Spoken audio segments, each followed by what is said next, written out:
Hey y'all, I'm Elisa. And I'm Samantha. And welcome to Watch for Deer. What up? Hey, I've not seen you in 2 weeks. I know, it's been a hot minute. It has been. I've been busy. We got mail. Mail? We got mail. What is it? Mail call. What's his name? Blue's Clues? Yeah. Yeah. No. Yes and no. Yes, we got mail. So, backstory to this mail. Okay. First of all, we've not opened it. No. So, little ASMR for you. I do love the packaging. Super cute. Yeah, super cute. It says Watch for Deer Crime podcast on Spotify. Check it out.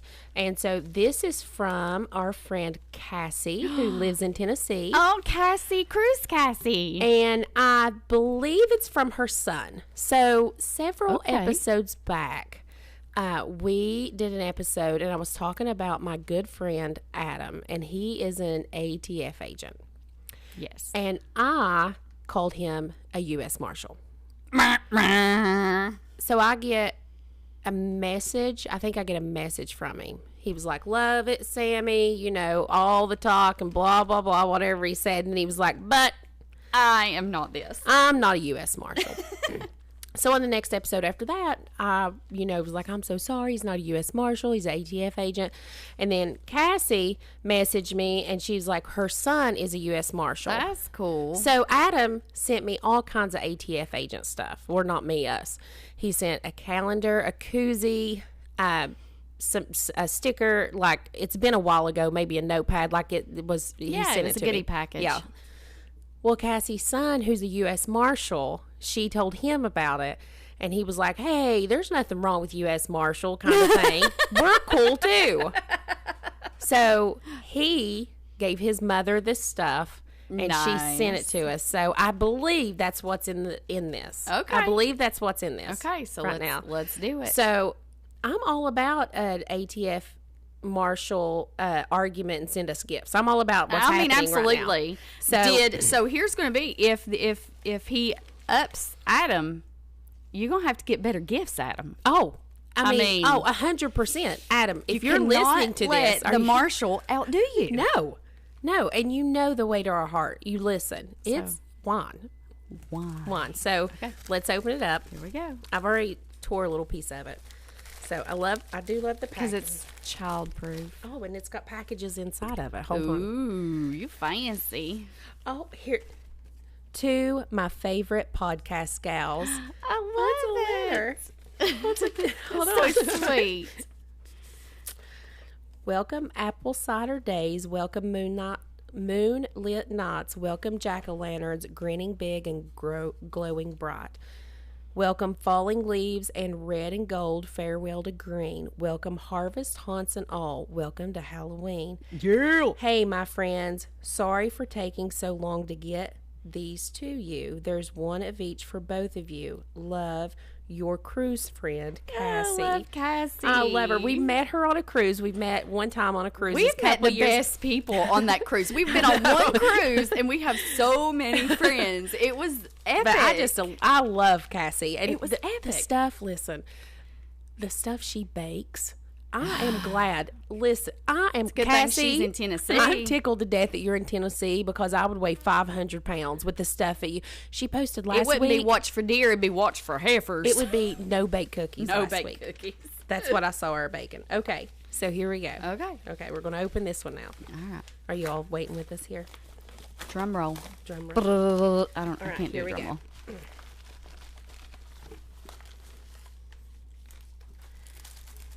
Cool. We will put pictures on there. So this is a Kansas City, Springfield, Jefferson City, Western Missouri, and they are awesome. I'm a little excited. Oh, it's a patch. It's a patch. I need a blue jean jacket. It's a patch, and there's your other one, and this one is like a pen. Well, no, it's like a coin. Oh, I so gotcha. I know that like when you get the coins, it means a lot. Like this is like a little coin, but it's an arrowhead. And this one is for cool. Jefferson City, Kansas City. I love these. Oh, these, we can start collecting these. I love these. Way cool. And I love the patch. Oh, I love the patch. I'm going to go home and put it on. The patch? What are you going to put it on? I'm going to put it on my jacket. I'm going to put it on my yours? vest. Yeah. I can put it on my biker vest. See, I've got I a love bleaching it. jacket. I'm going to have to start, like, putting pins. No, I'm not going to let Scott take it from me because he's going to see that one. No, and he's not taking mine, so. No. Sorry, Scooter. No, he doesn't get it. Thank Cassie, you so thank much. you so much. I love it so much. Tell your son we said thank you. These are awesome. These are awesome. And do better, Adam. Yeah, do better, Adam. We're just playing. I'm playing Adam. I don't want to call. And tell your son also that we thank him for his service. Absolutely. It's a dangerous job, and we appreciate marshals, U.S. marshals, and ATF agents, and local cops, and SWATs. state police, and FBI agents. All We your first appreciate line. you so very much. Thank you. Thank you. Thank you so much. Well, that was fun. That was. I loved it. All right. So, what are we drinking today? So today, what I have for you is from Michelle, and it is Rustic Acres Winery. It is a Okay. spiced apple. Ooh. It says a fruit table wine, and I have looked all over this, and you have Googled it, I and we looked online. cannot find the alcohol So, content. we're in just this. going to drink it and figure it out. I believe it has alcohol in it just because it said on the side of it that it's an alcoholic beverage, but there's nowhere on that. Yeah, it's just got. I'm looking. No, I see nowhere. No percentage. Okay. So, and this little label that's on it kind of reminds me of a homemade label. It does. So, I don't know where Michelle got this at. Michelle, I think it's from Pennsylvania. It is. Okay. It's from Pennsylvania. It is. I did notice that when I Googled. And so, I'm going to take this top off. And we got the cork out, and Elisa got jacked it up a little bit. Well, So, let's pour. Here we go. Ready? yep.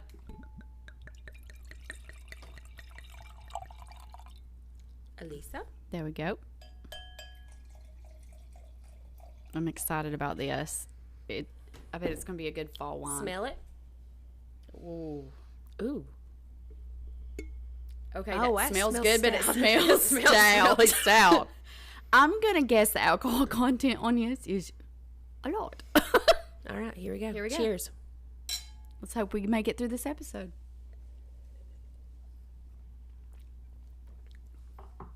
Woo! Oh, wow. Oh, that's good, though.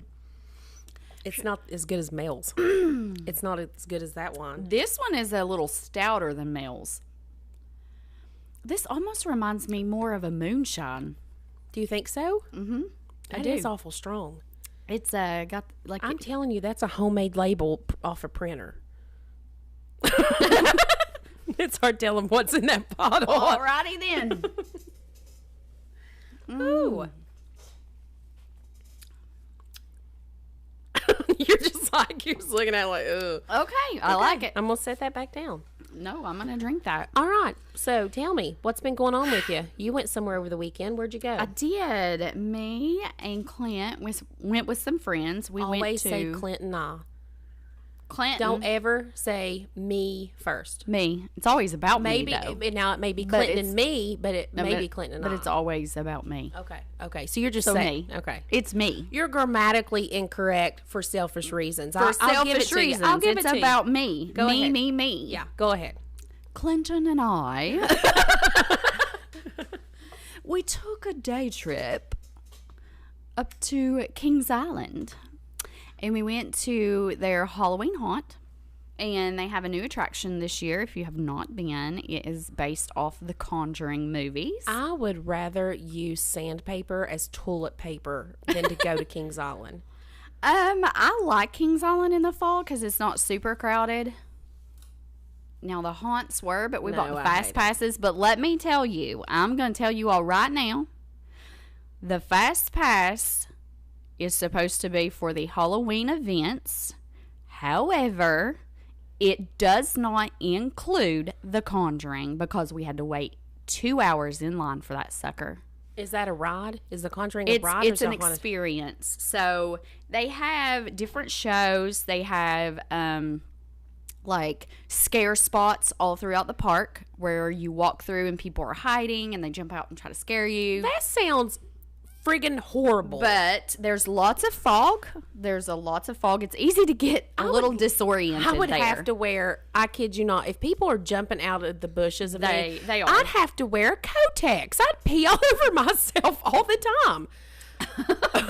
They make a surgery for that. I would have to pee. No, it's not the surgery. It would just, I would pee on myself. I'd have to have a pad on. Yeah. And then there was, I think, 6 separate like haunted house type maze things where you start in one end and you go through, and it's very much like what's the one over in Kentucky? Fallsburg? Yes. So like they've got different themes to each individual area, and you walk through, and you know they're chasing you and they're scaring you. However, The Conjuring was, the best way I can describe it is like, have you ever done those? Well, you don't want to give anything away, too, if people want to go. No, I'm not going to. Have you ever? It's more of an experience than a haunt, I feel like. Okay. It had some scares, but it's more like, it reminds me of going through one of those, what are those rooms where you go, like, find the clues to get out? Oh, like an at the escape, Lost, an escape room. It kind of reminds me of that, but it's more...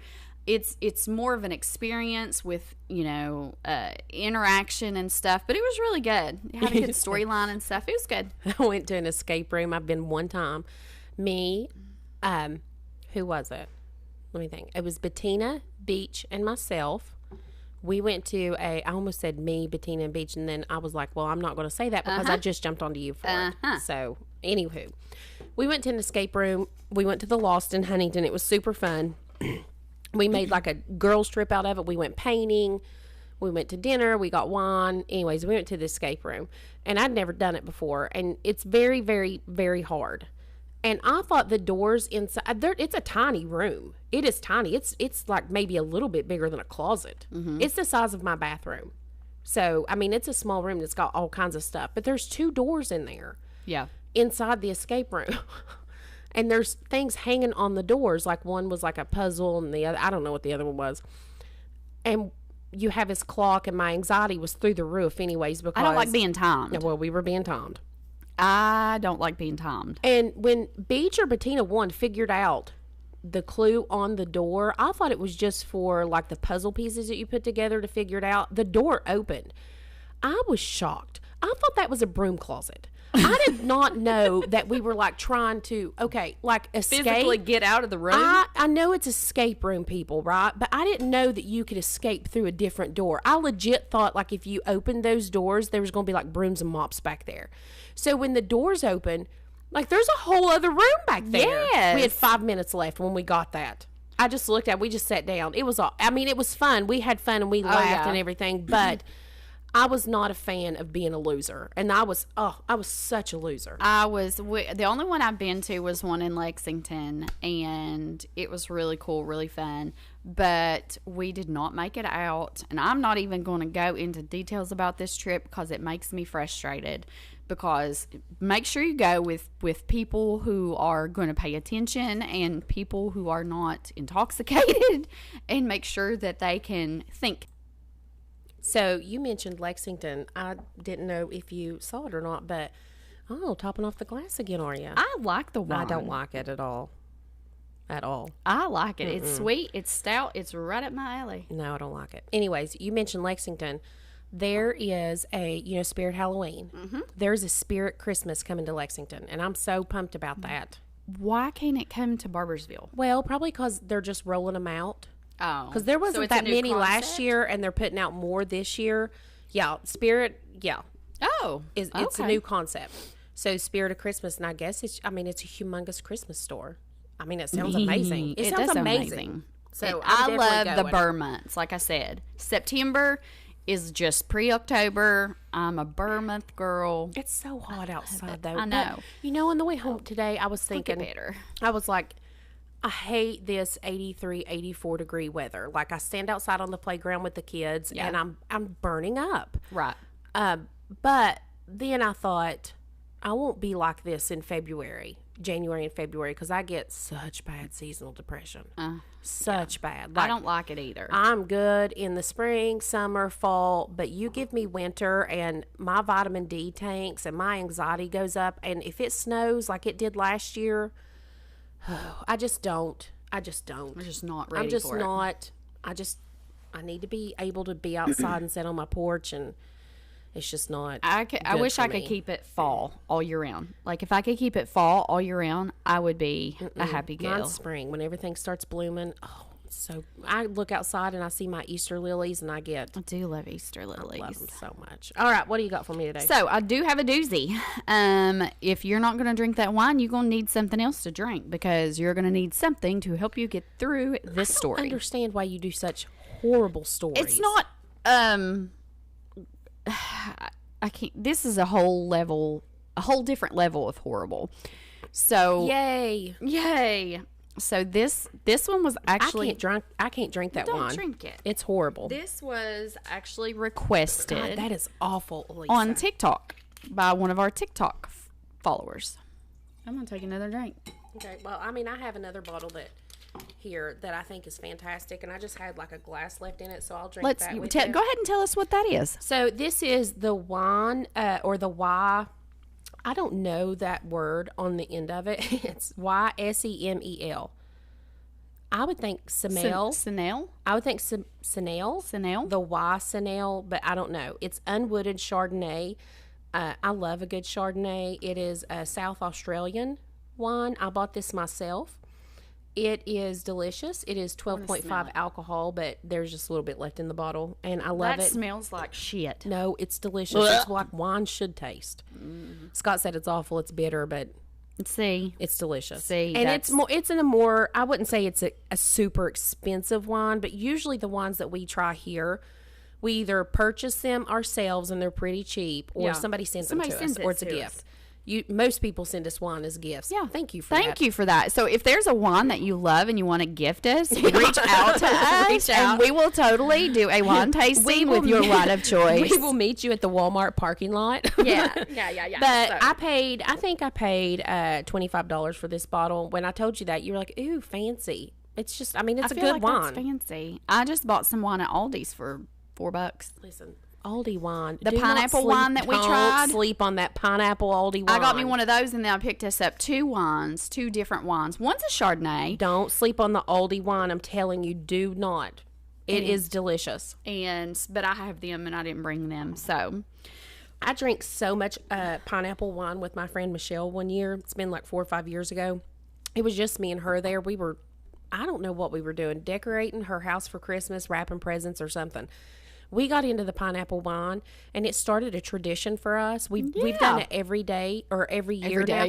No, because we got drunk, and we crawled underneath the Christmas tree, took selfies, sent them out to all of our friends so they would know what a gift we were. That's what the Aldi wine will do for you. That, I think, it sounds like a good time. We had fun. Okay. So I'm going to issue a trigger warning. This is not a subject that some people even like to discuss. It is a story that I'm going to cover. I'm not going to go into gruesome details. I'm just going to tell you basically just the facts of the accident that happened. But we are going to talk about a local place, kind of local. So, on the western tip of Kentucky lies a little unincorporated town called West Paducah. Located in McCracken County, West Paducah has a population of 25 to 30,000 people.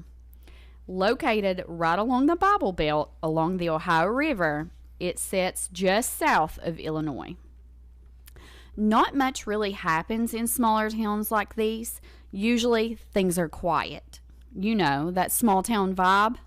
However, during the morning of December 1st of 1997, tragedy would strike in an unbearable way. 1997? Mm-hmm. Okay. Leaving 3 people dead, 6 others injured.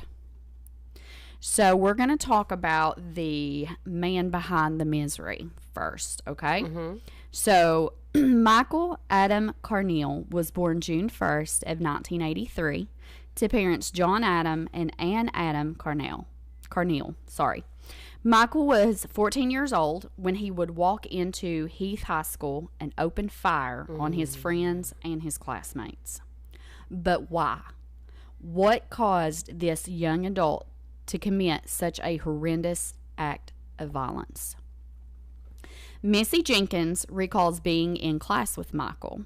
They had band together, and even though they were in different grades, that didn't really keep them from crossing paths during the day. They both shared some of the same friends, and she recalls that they got along pretty well. Michael and Missy also lived close to each other, just a couple blocks away. Missy recalls that Michael was nice, funny, and seemed pretty cool to hang out with. She always made sure during the bus rides to band competitions, she would sit close to him because he was the entertainment. He loved to make others laugh. He was always funny. He was fun to be around. Really, somebody that you want to be around. Michael was a smaller kid, maybe 5 foot tall and 125 pounds. Now, some kids thought Michael was kind of nerdy, but Missy never thought that. She said he was always so nice. His dad, John, was even a well-respected attorney in town. His mother, Ann, was a homemaker, and she was heavily involved in the school, usually with the band, because Michael was in the band.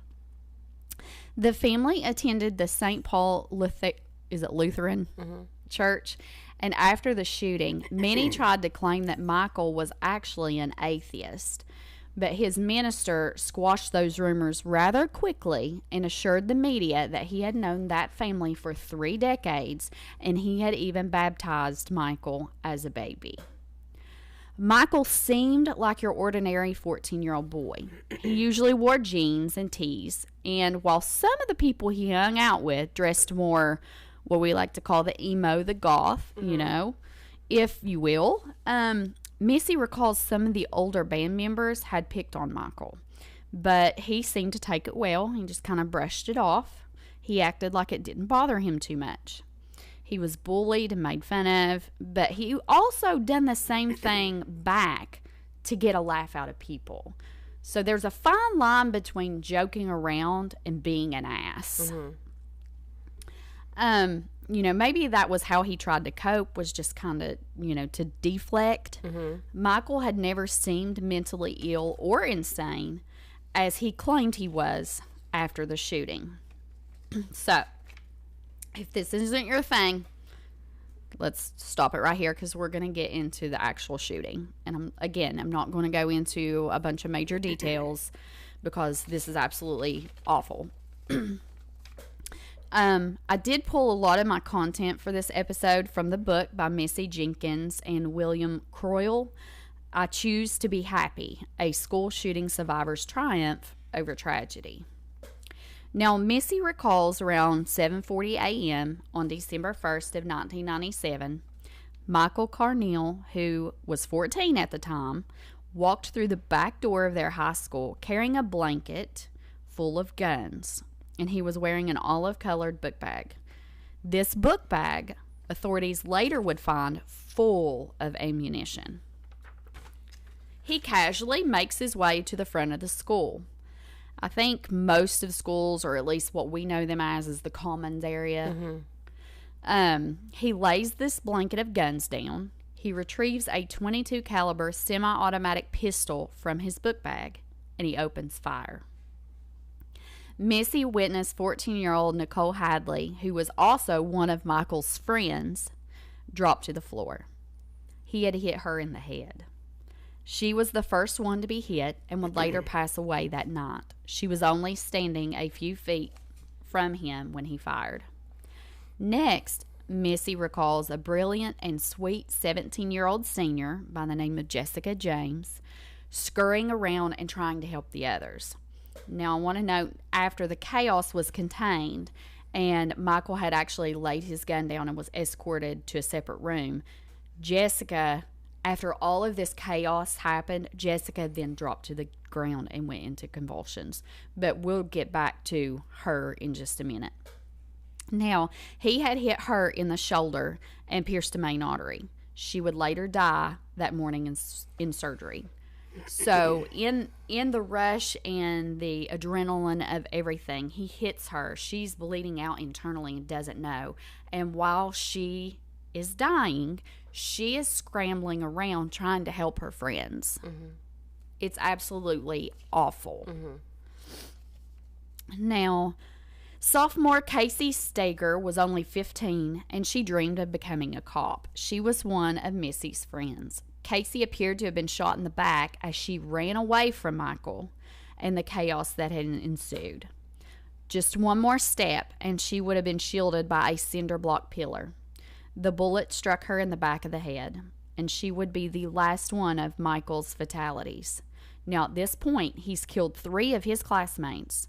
He's left wounded Kelly Hard, who was 16, Shelley, and I'm going to butcher this name, Shayberg, who was 17, Craig Keene, who was 15, and Holland Holm, 14, and Missy herself.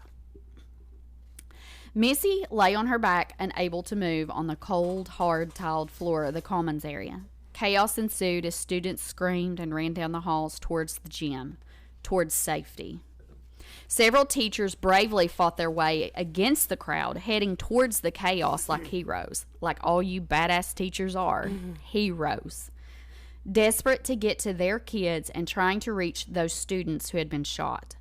Missy can even recall laying there and hearing that 7:45 a.m. bell ring like normal. Mm-hmm. Even though it's not a normal day, she remembers just the bell ringing. Mm-hmm.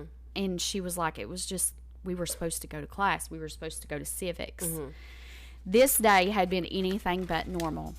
Missy had arrived at school, and she had just gotten into the prayer circle. Yes, you heard it, a prayer circle. Michael had opened fire on a prayer circle. Missy had a weird feeling as she walked up to join this prayer circle. She just didn't feel right, and she had actually asked a friend to go to the restroom with her, and her friend replied, okay, yeah, we'll go like right after we say our prayers. And she can't help but wonder what would have happened if she would have gone to the bathroom when she wanted. Would she have missed witnessing Michael destroy that peaceful morning? Or would she still have been part of this awful disaster? So usually when things like this happen, people want to know what happened. Why did this person do this awful, atrocious thing? So what caused Michael to snap? Now, during the trial, the defense argued that Michael knew right from wrong, but he had suffered from diminished capacity because of a mental illness. The psychiatrist who had spoke with him and studied him stated, years of being tormented in school and the failure of schools to intervene and remedy the situation contributed to his alienation, feelings of being ineffectual, his conviction that his peers did not care about him, and ultimately to his need to seek revenge.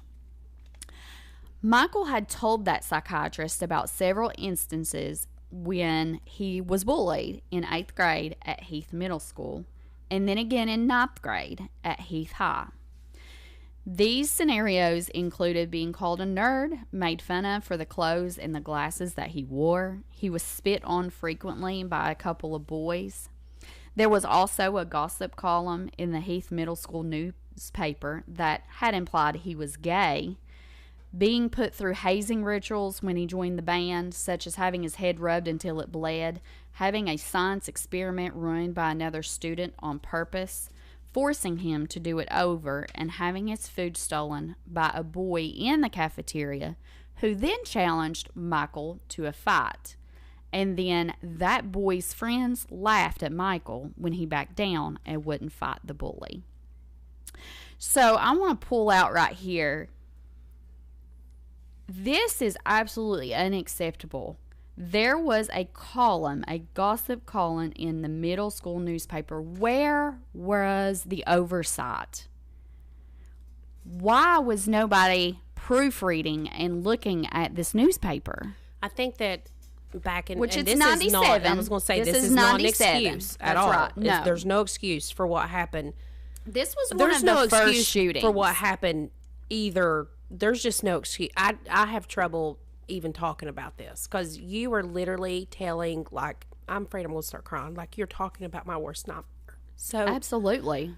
but you're talking about 1997. And this was unheard of in 1997. And bullying someone, I think maybe back then, you were considered cool. Yeah. You picked on the weakest person and you were considered cool. Yeah. And I think a lot of the times that parents, even back then, and maybe even now, not all of them, I'm not talking about all of them, Yeah. but maybe a few encourage it.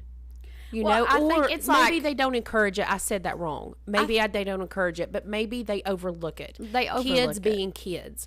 But yeah, I said that wrong. It should be overlooked. Yeah. Of just kids being kids. But what the problem is that when you get to that point, it's not kids being kids. It's kids torturing kids. It's It's kids- mental and physical abuse. But then you have Michael who comes in and takes the life of innocent people. And there's no excuse and no it matter wasn't what. even the people that was bullying No him. matter what happens, that's never okay. Never. That's never okay. And I don't know what else to say. I mean, we do drills in school. Isn't that sad that we Lockdown. live, you and I mean, I graduated high school in 2002. We never had a drill for a shooter. No. And we do Ever. now. So And let now me tell you how that they is work. a standard procedure in schools. I have a lock in my room. There's a lock that hangs on the door, and they're in all of our schools in this county. And it goes in the floor. There's a hole in the floor, and the lock is it slides in the door in the bottom, and it goes into the floor. There's no way to open that up. If I was to lock that, the only people who can open that up are the police. From the inside, or They have a thing that flips it open. Okay. Well, nobody can get in. I mean, you do these drills. I'm not going to get into the drills. You know, if you have kids, they've done them. Talk to them about the Yes, drills. talk to and your we kids. and we send messages out. You know, we're getting ready to do these drills. Talk to your children about them and stuff. But I just want to make sure, especially all of my parents, and I've had several parents say that they feel safer knowing that I'm there.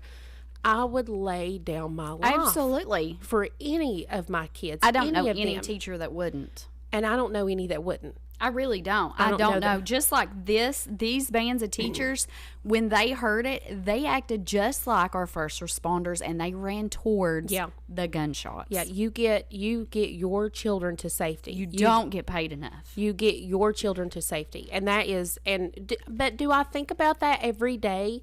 No, I go in and You're there to do a job. our classroom, like, we have fun and everything. You know, I don't think about that, and I see our kids in our school, and I don't see them like that. I don't see them like that. But to think with especially what's going on now, that it's out of Social the realm media. of possibility. Yes.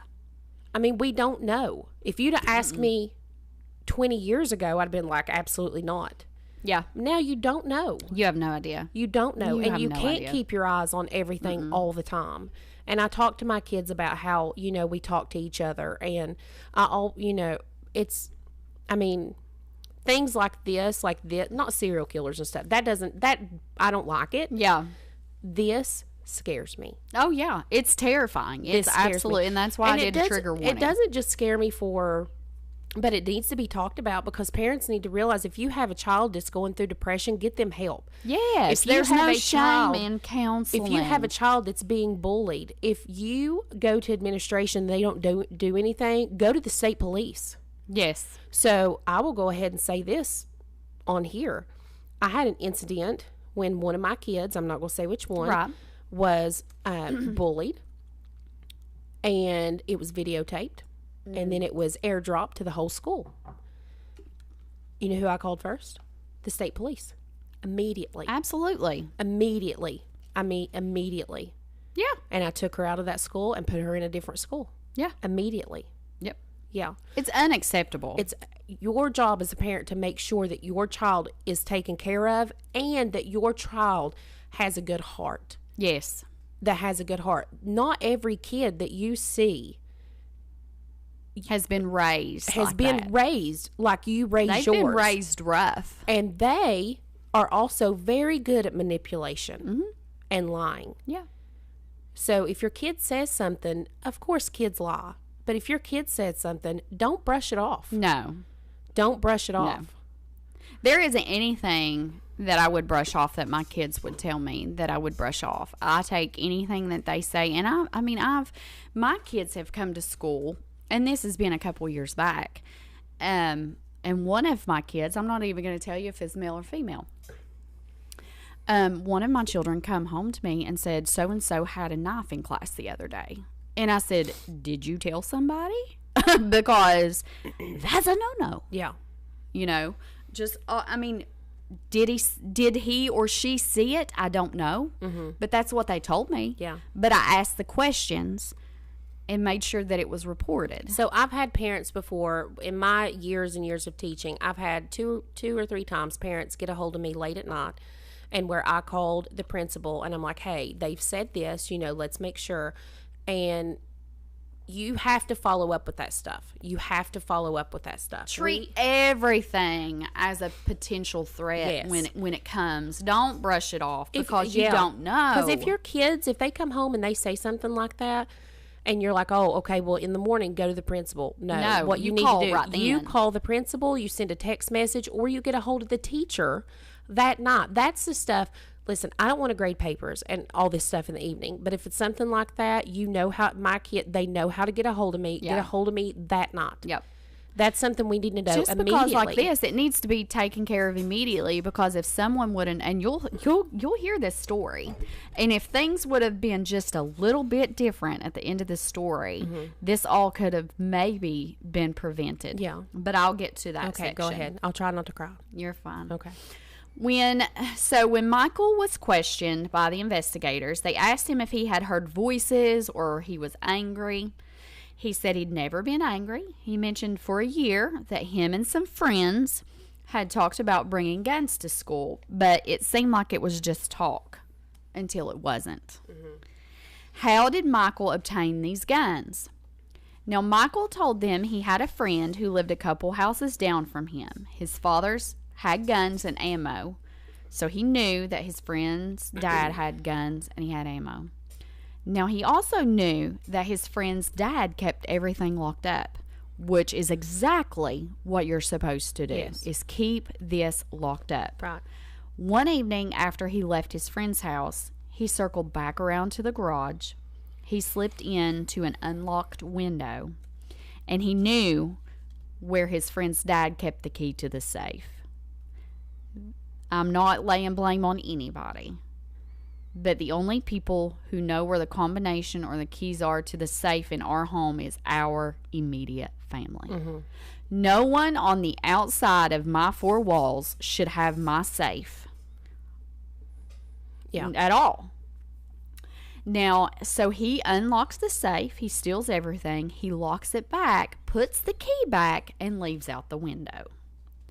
Now, 2 days after the shooting, the cops were adamant that Michael couldn't have planned this alone.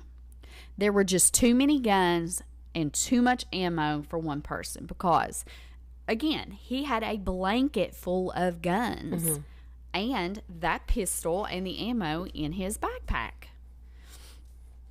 After talking with Michael again, he stated that since 7th grade, him and a few others had talked about it.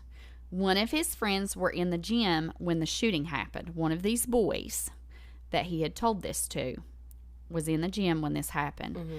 Now, Missy had a sister. Her sister's name was Mandy. Mandy was there, and she had ran into the gym to flee. And when the boy in the gym asked Mandy what was going on, he found out it was a shooting. He blanched and got extremely upset, because apparently a few days before the shooting, Michael had told this kid that something big was going to happen at school. You got to take that serious. You have to take those serious. You need to tell your kids too. If somebody says something like that, don't just brush it off. Please brush don't it off as them being full of it, or they're just talking, or whatever. Hopefully they are just talking. Mm-hmm. Hopefully that's what it is. I would 10 to 1 rather see a situation be investigated and a child be suspended or have detention for saying something then it actually happened. Because what you've got here is somebody, if you see something, you say something. And that's what I tell the kids. You know, I actually think that if you see something, you say something comes from 9/11. I think that came from 9/11. I think that was a United States thing afterwards. If you see something, say something. But if you see something, if you hear something, say something. Say something. And you can do it anonymously. Your teacher, your principal, your cook, custodian, they absolutely. Are never going to tell. Here's the thing. Whenever I had a parent call me, and it's been years ago, and said this, and I'm going to use fake names. Mm-hmm. So Sarah called me and was telling me that Bobby heard this. She, heard this. Don't use, this is what the parents will say too, and it's fine to say that. Sarah said, don't say that Bobby said anything because he doesn't want anybody to. Right. Okay. Right. Then absolutely. Fine. Okay. Then fine. Don't mention Bobby's name. Sarah, I won't mention your name, and I will not mention Bobby's name. I'll just say I have. But I need to know exactly what he said, what happened. And they may pull Bobby into the office in a separate setting, in a separate time, to get exactly what he heard. But the kids aren't going to know why you're in there. Right. Correct. They're not going to know. If you see something, say something. And parents, you've got to tell your kids this. Yep. And if they're joking, Thank God that's all they're doing. Yes. But you have to. You have to say something. And it's so sad that we even have to have these types of conversations with our kids. And if you have, go ahead and finish this, and then I'm going to talk about some stuff. Okay. So, this kid, like I said, he had heard Michael say a few days before the shooting something big was going to happen. He said that he never once thought that it would be a shooting. He said, yes, Michael was a prankster, and he was thinking, a silly, ornery prank, and I've heard pranks about stringing up a deer, in school, these senior pranks, but it was 1997. A school shooting was not common. It wasn't a thing back then. Isn't it sad that it is kind of? I mean, so as many schools as we have, but we hear about it all the time. There was just one a couple weeks ago. There was just one, I think, last week at a church. Yeah, it happens all the time. And then there was one the day that Charlie Kirk passed away, or he was assassinated. The day there was a school shooting in Colorado. Yeah, I mean, it's all over the place. Okay, go ahead. On October 5th of 1998, Michael pleaded guilty, but mentally ill, to 3 counts of murder, 5 counts attempted murder, 1 count first-degree robbery for the friend's house that he robbed to get the guns. And again, there were no signs of mental illness other than him being bullied. He had gone under 3 separate psychiatric and psychological evaluations by 3 different doctors the summer after. And during those evaluations, Michael described the shooting and the events leading up to it, from the bullying he faced in school to everything he did to acquire the guns and the ammunition. He was asked by one psychologist if he thought what he did was caused by a mental disorder or a mental illness.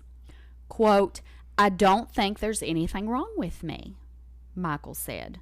"There may be. But if there is, that may be a reason. But if there's nothing really wrong with my head, then there's no reason." The doctors said in their evaluation that, quote, "there were no indications that Michael Carneal suffers from any current psychotic symptoms or had ever done so in the past." After their evaluations, all 3 doctors signed off on the following conclusion: "It is our professional opinion that Michael Carneal was not mentally ill nor mentally retarded at the time of the shootings. It is our professional opinion, to a reasonable degree of medical probability, that Michael Carneal did not meet the criteria to be considered legally insane or not criminally responsible." Now, Michael and his attorneys initiated his very first appeal June 1st of 2004. He filed that for relief of his judgment on the ground that schizophrenia rendered him incompetent in October of 1998 to plead guilty. So at this point, Michael's filing an appeal after he has, in 98, he pleaded guilty. They deemed him not mentally insane. He had no mental disorder. However, when he files this plea, he states they're saying he has schizophrenia, and that caused him to make the guilty plea. Now, he was hoping that by doing this, it would get the initial plea thrown out and his case could go to trial. But thankfully, the judge seen through his bullshit, and Michael's motion was untimely and refuted by his record. And the judge says because an insanity defense was not supported even by his own experts, meaning even by the psychologists that they picked to evaluate Michael, said that there was nothing wrong with him, Carneal and his parents agreed to a guilty plea. They did so not in exchange for a bargain from the Commonwealth, but rather because Carneal felt he deserved the maximum punishment, because all of them wished to spare him, his victims, and his victims' families the ordeal of a trial, and because they sought treatment for his mental problems as quickly as possible. So after they decline Michael's appeal, his defense turns around and they file an appeal to Kentucky Court of Appeals. May 26th of 2006, the judges in that court sided with Michael. Here's what the Court of Appeals wrote. Carneal alleges in his current motion that sometime after his transfer to adult custody in June of 2001, he began to be treated with the antipsychotic medications Geodon and Zyprexa. Under this treatment, he gradually attained a degree of a detachment from elaborate system of auditory and visual hallucinations and of paranoid fears and the ideations that he had begun to experience about 6 months before the shootings, in which the shootings formed out of that. Okay, so now they're saying, oh, wait, he did have mental health problems back in, when this happened. Now, prior to this treatment, he claims he experienced voices warning him not to reveal anything about his delusional system. As a result, he had told the examiners in 1998, shooting was in 97, he pleaded guilty in October of 98, that his doctors... he told his examiners in 98 and his doctors since then very little about it. Only recently he gained the ability to hold his delusions somewhat at bay to discuss them with others. So at this point in time, he's saying, well, yeah, I did hear voices. Yeah, I did have these, I had this paranoid schizophrenia. I had all these voices in my head, but he didn't tell anyone when he pleaded guilty. Yeah. So they're trying to go back and say, well, he had them. He just didn't say he had them, is what's going on.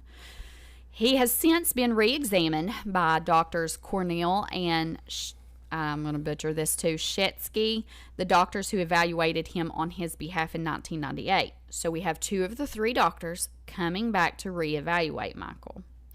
And they attached their reevaluations of his condition to his motion for relief. Both doctors found Carneal's revelations credible, and both state that Carneal began forthcoming in 98 about the extent of his delusional involvement. They would have deemed him insane at the time of the offense. Dr. Carneal, furthermore, the only expert in 98 asked to assess his competence for trial, would now say that Carneal was not competent. So in other words, he claimed when he was being evaluated in 98, the voices in his head told him not to tell anybody that he was hearing voices or that he was crazy. But then he started taking medication in prison, and those voices began to subside, which led the doctors, who in 98 claimed he was competent to enter his guilty plea, claimed that he was actually not competent to enter guilty plea. I call bullshit on the whole thing. Yeah. So our next step in this case, it goes to the Supreme Court. So they submit this to the Supreme Court, and of course they have to decide whether or not they actually want to rule on this case or not. So in March of 2007, the Supreme Court decides they're going to review Michael's case. A few months later, after hearing oral arguments, the Kentucky Supreme Court rejected Michael's plea, upholding the original sentencing. In 2009, Michael and his team filed an appeal in federal court. Again, the federal court ruled to let him make his case. However, the summer of 2011, the federal judge ruled that Michael had waited too long to try and withdraw that original plea. And again, he lost. Appeal after appeal, he kept filing. As of September 26th of 2022, the Kentucky Parole Board ordered Michael Croyle to spend the rest of his life in prison for his shooting massacre at Heath High School in West Paducah, Kentucky.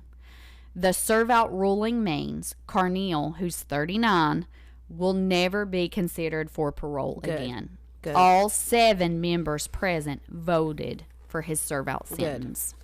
And that's the awful case of the Heath High School shooting. So, yeah, I don't even know really what to say. So, give me a second. Let me wrap my mind around it. It's a tough one. It's not one that anybody wants to talk about. No. Nobody wants to. Nobody. I mean, I definitely don't want to talk about it. It needs to be talked about. It really does need to be talked about. So, let me tell you some stuff that if you have a child, okay, and they don't want to spend time. Now, I'm not talking about this is the kid that's going to, shoot up the school. I'm not talking about that. But we're just going to talk about mental health of teenagers right now. That's all we're going to do. I don't want to give another second to that Michael guy. No. I don't want to give another second to him. I'm glad he's going to be in jail for the rest of his life. Absolutely. And that's that. There's nothing. I don't think he was insane. I think he just he got pissed. He just chose to do what he did, and he just did it. I think that he was. I mean, obviously, I'm not saying he wasn't bullied. Obviously, he was bullied. Absolutely. Bullying. You don't get to take someone's life for that. Use your fist like we did back in our days. You don't get to take your life for that. You don't. And anyways. I struggled with, after I wrote this, again, like I said, this was requested on our TikTok by someone wanting us to cover this story. After I got it finished and I got it done, I actually went and I wrote a second story because I was literally struggling with whether or not to even cover this case.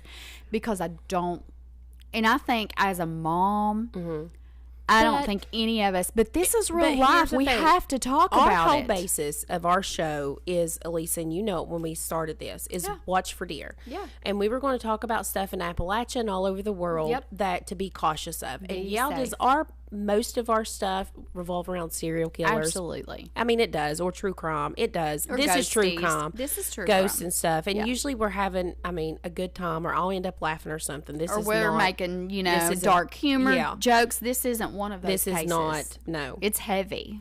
If you have a child that goes in the room and stays in there all the time and never comes out, a lot of the times that's normal teenage stuff. Absolutely. If you can hear them in there laughing, talking to their friends, stuff like that, it's when you don't hear them laughing. When there's no sound at all. When there's no sound. And you walk in there and, you know your kid. You know when to worry about your child.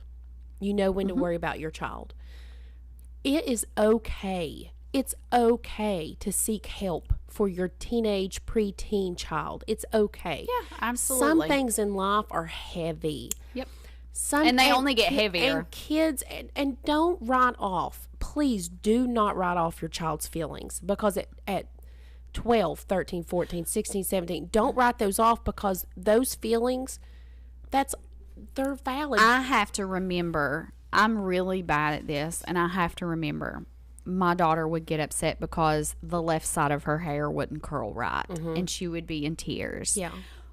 I see that as, okay, your hair won't curl, but that's big to her. Her appearance is big to her. It's a big feeling to her. And there is it's not to me. I'll throw it up in a ponytail. Right. But it's a big feeling because to her. when you are that age and you are searching for acceptance in different groups and approval, because that's what you're doing. Your child, regardless, is searching for acceptance and approval, regardless if they're trying to get into this group, that group, or another group. Now, I'm not telling you to hold her and, oh, baby, your hair, because we also have to raise tough kids. Yes. Right? They have to have thick skin. We have to raise tough kids. But when we start noticing that our tough kids are changing. Yep. And they're not talking to you and they at can't all. deal with basic and their issues. And you see that light in their face start fading away. That is when you say, hey, let's go to Starbucks. Let's go to Malibu Jack's. Let's go for a walk. And then tell your child about some stuff that you went through as a teenager. Let them know that you truly do understand. Do understand, and that what they're feeling is valid. Yep. If your child is wearing jeans and long sleeve shirts and it's hot outside, I beg you to check get them. They're cutting, and we don't want to talk about it, but I'm telling you, cutting is an outlet for these teenagers. They see it on social media, and they have so much pain inside, they start cutting themselves. They start cutting themselves in places that you would not notice where they're cutting. They're cutting the inside of their thighs. Yep. Underneath of their arms. Yep. On their arms. If you know, if anxiety is a big thing anymore. And it's a bitch. Look, and it is horrible. It is a bitch. Look at their thumbs. Are their thumbs bloody? Are their thumbs eaten away? Yeah. I mean, are they? I mean, I'm looking at mine now and I'm like, yeah. When you're setting still and you're talking, to your child, are they shaking their leg? Are they rubbing their hands together? Any nervous Are they tick. doing anything like that? Yeah. This stuff, there's stuff they're out telling there. you. They may not be verbally telling you. They are physically telling you they are uncomfortable. Yes. They have a problem. Yes. Pay attention to those little cues. And if your child is hanging out with people and you're like, oh, I don't want them to be friends with that person, guess what you get to do as a parent? You get to tell them that they don't get to hang out with them. Yep. They don't get to hang out with them. And that's okay. And that's okay. And they're going to be pissed and they're going to be mad. That's okay. But I can't tell you the times that my kids have come home and been, hey, can I go over to so-and-so's? And I'm like, no. So-and-so can come here. Yeah. Absolutely, so-and-so can come here because I am not familiar with their parents. I'm not familiar with that particular kid. I'm not saying anything bad about them. No. I just don't know them. Right. And I am not sending my kid right. into somewhere where I don't know. Right. Not but you have to get this life that these teenagers are living today are different than the lives that we led back in the 90s. And I was thinking too, it's of those, so different. Those girls that got killed, they'd be my age now. Yeah. And it's a different life. It's different with social media. And you can't get away from the bullying nowadays. I remember you would put up with the bully. I was bullied. You would put up with the bullying all day at school, on the bus, but once you got off the bus, it stopped. You got a break. I actually think, too, that there may be a definition, maybe discourse, if I'm thinking of the right word, about what the actual term of bullying is. And I actually taught my daughter this and my sons. So if somebody comes up to you and says, like you're in school, and shoulder checks you and says, you look like shit today, and goes on. They're being an ass. Okay. That is an asshole. Yeah, that's not bullying. They're just an asshole. Do it again. That's just an asshole. Yeah. Okay. I agree. A bully is relentless, and that's what we need to decide. Like, if you're like, oh, my child is being bullied. Okay, what happened is your child was confronted by an asshole and needs to say, hey, asshole. Yeah. Check yourself. Right. But a bully is relentless. It's constant. It is constant. There's no getting away. There's every no class. getting away. It's every in break. The hallway, in the sporting every events. break, sporting events, texting. It's constant. Social media. Right. It doesn't stop. And that is when, now listen, if your child is being taught, if your child is talked to in school in a manner that is not okay, you need to report that. Yeah. But a one-time instant is not a bully. Right. That is not a bully. That's an asshole. That is a and turd. you know how to handle assholes. Shoulder check them back. But when you're talking about bully, we're talking about relentless punishment. And what I tell to my kids every beginning of the year in 5th grade, I tell them this, and I have for years. This is what I tell them. When you come in this classroom, it is not Miss Stevens' classroom. This is our classroom. And I want them, and I'm not just saying this like because people are listening. No, I know. You're an amazing teacher. I want you to feel safe. Yeah. And I want you to be happy when you get here. And I look at them and I'm like, because you don't know me yet, but I couldn't imagine being made to go to a place for 8 hours, 5 days, for a place that you hated and that you dreaded. And I know school sucks, right? Nobody likes to get up early. Nobody likes to do math and reading and all this stuff, right? Nobody likes that. But if someone is mistreating you, you immediately come to me and I will take care of it right that moment. It will not happen again, but you have to say something. Yeah. I cannot be with you the whole time you're here. Yep. You leave me, you go to the cafeteria, you go to specials, you're in the hallway, you go to the bathroom. You have to tell me. I want you to want to come to school. Yeah. And tell me immediately if someone mistreats you. Immediately, because as the moment that this school started in August and you walked through that door, you are not just a member of this school. You're mine. I hated it. You're mine. Love it. You're mine. Yep. So, and talk to your kids. And if you think something's wrong, it is okay to get help for them. Yep. It is okay. Absolutely. Get help. Yeah. Get help. Don't let your child be miserable. No. The world's hard enough. I mean, they need an outlet, somebody to talk to. And I'm okay. Like if I've told both of my kids before, if you're not comfortable talking to me, find somebody you can talk to. Sissy Court, Amantha, whoever. I don't care. Just as long as you have somebody to talk to. I have to tell you this. This did not happen this year, but you just said this. So this is a funny school story, okay? Okay. This has been years ago, so I'm not. We need this to lighten the mood to exit. So you're going to like this story. Okay. I get this bang on my door like this. And I'm teaching in my classroom. Like that. I open up the door and there is like 5 of my kids from last year. Like 5 of my kids from the year before, And I've moved them on, right? And they're in middle school now. And they're standing there with these papers. And their eyes are as big as silver dollars. And they're like, Miss Stevens. I'm like, what? What's wrong What is wrong with you all? What is going on? They were like, you are not going to believe what they just gave us in health class. I was like, oh, Lord. Here we go. Here we go. Human anatomy. I was like, what? I'm standing there. I mean, literally, they're standing there looking at me like their eyes are huge. And I'm short, too. So, like, we're face to face, right? But I'm short, but they're still children. They're still kids. Yeah. They have this paper, and it's a crossword puzzle. And it said, hold on, let me remember, because it's been forever ago, but I tell this story often to people, like the minds of children. This is the minds of children. And it was something along the lines of, what is your sex? Or something like that, male or female, right? Mm-hmm. Or I think maybe on the crossword it said male or female, and the answer was your sex or something. Yeah. So they showed it to me. And I was like, guys, calm down. Calm down.